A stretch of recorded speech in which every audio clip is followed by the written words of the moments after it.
அஸ்ஸலாமு அலைக்கும் வரஹ்மத்துல்லாஹி வபரகாத்துஹு. நாங்கள் அம்மாப்பட்டினம் ரஹமத் நகர் பகுதியில் வசிக்கக்கூடிய பொதுமக்கள். அல்லாஹ்வுடைய கிருபையினால் இந்த பகுதி மக்கள் கிட்டத்தட்ட ஒரு 50 வருடங்களுக்கு மேலாக இந்த பகுதியில் வந்து குடியிருந்து வர்றாங்க. இந்த பள்ளிவாசல் பாருங்க, மஸ்ஜிதுல் ரஹ்மானியான்ற இந்த பள்ளிவாசல் கிட்டத்தட்ட ஒரு 50 வருடங்களாக மக்கள் வந்து தொழுது கொண்டிருக்கக்கூடிய ஒரு பள்ளிவாசல். இந்த பகுதியில் இருக்கக்கூடிய ஒரு 32 வீடுகள் மற்றும் இந்த பள்ளிவாசலை இடிப்பதற்கு ஒரு தனி நபர் தொடர்ந்த வழக்குடைய தீர்ப்பின் அடிப்படையில நாளைக்கு அரசு தரப்பு வந்து இந்த பள்ளிவாசலையும் இந்த 32 வீடுகளையும் இடிப்பதற்கு நோட்டீஸ் ஒட்டிட்டு போயிருக்கிறாங்க.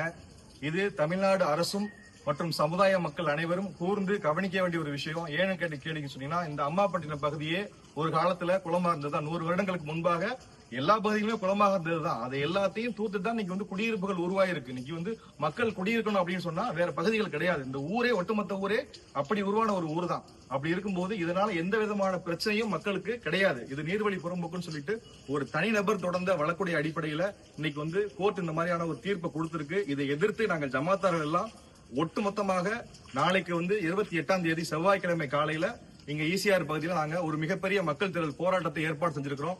சமுதாய மக்கள் மற்றும் சமூக ஆர்வலர்கள், பொதுமக்கள் அனைவரும் எங்களுடைய ஆர்ப்பாட்டத்திற்கு ஆதரவு கொடுத்து இந்த வீடியோவை அதிகமாக ஷேர் செய்யுங்கள்.